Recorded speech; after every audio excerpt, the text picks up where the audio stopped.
ఈరోజు మనతో పాటు ఉన్నారు సీనియర్ అడ్వకేట్ ఉదయకాంత్ గారు. నమస్కారం. ఈ సాయి భగీరథ్ కేసులో సిట్ వేయడం జరిగింది. అంటే సిట్ వేసింది కూడా ఈ కేసుని నీరుగార్చడానికే, ఎట్లయినా చేసి భగీరథ్ని తప్పించడానికి సిట్ని వేయడం జరిగింది ప్రభుత్వం. ఇందులో ఎట్లాంటి చిత్తశుద్ధి అయితే లేదు ఈ కేసులో ప్రభుత్వానికి అని చెప్పేసి అంటున్నారు. అంటే నిజంగా ఇక్కడ ఒక డౌట్ సార్, అసలు సిట్ అనేది దేనికోసం అసలు వేస్తారు సార్? అంటే ఎలాంటి ఎవిడెన్స్ లేనప్పుడు వేస్తారు, దేనికోసం వేస్తారు? ఇక్కడ ఒక చిన్న అంటే ఏంటిది? స్పెషల్ ఇన్వెస్టిగేషన్ టీమ్ అంటే ఏంటిది? స్పెషల్గా ఇన్వెస్టిగేట్ చేయడానికి ఒక టీంను కాన్స్టిట్యూట్ చేసినారు.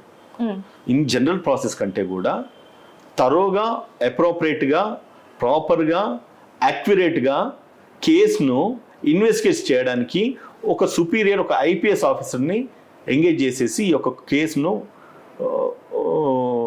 ఎంక్వైరీ చేయండి, పరీక్షించండి అని, దాని తర్వాత నిజ నిజాలు నిరూపణలకు వస్తే గనక ఎవరైతే దోషులు ఉన్నారో వాళ్ళకి కఠినంగా శిక్ష పడే విధంగా చర్య తీసుకోండి అని చెప్పి ప్రభుత్వం తీసుకున్న నిర్ణయం ఇది. దాన్ని నీరుగార్చడం ఏంటి నాకు అర్థం కాదు. అదే చెయ్యాలనుకుంటే ఇన్వెస్టిగేషన్ ఆఫీసర్ కూడా అదే పని చేయొచ్చు, ఆ పోలీస్ అధికారి కూడా అదే పని చేయొచ్చు. ఆ పోలీస్ అధికారికి అంత సరైన సామర్థ్యం లేనప్పుడు ఒక ప్రభుత్వంలో అంటే హోమ్ మినిస్టర్గా ఉన్న వ్యక్తి కొడుకు కాబట్టి ఏదన్నా ఇన్ఫ్లుయెన్స్కు లోన్ అవుతారా, వాళ్ళ మీద ఎటువంటి ఒత్తిడి ఉంటుందా, వాళ్ళ ఎటువంటి ప్రలోభాలకు లోన్ అవుతారా, అటువంటిది ఏది కావద్దన్న ఉద్దేశంతోనే ప్రభుత్వం ఈరోజు నిర్ణయం తీసుకొని ఒక సిట్ కాన్స్టిట్యూట్ చేయడం జరిగింది. దాన్ని కూడా తప్పుపడుతున్నారంటే వీరి పరిజ్ఞానం ఎక్కడున్నదని మనం ఆలోచించాల్సిన అవసరం ఉన్నది. న్యాయస్థానాలు తీర్పులు తీర్చాలి, పోలీస్ ఇన్వెస్టిగేషన్ ఏజెన్సీలు ఇన్వెస్టిగేషన్ చేసేసి నేరం జరిగిందా లేదని నిజ నిజాలు అంతా కూడా కోర్టు ముందు విత్ ఎవిడెన్స్ సబ్మిట్ చేయాలి.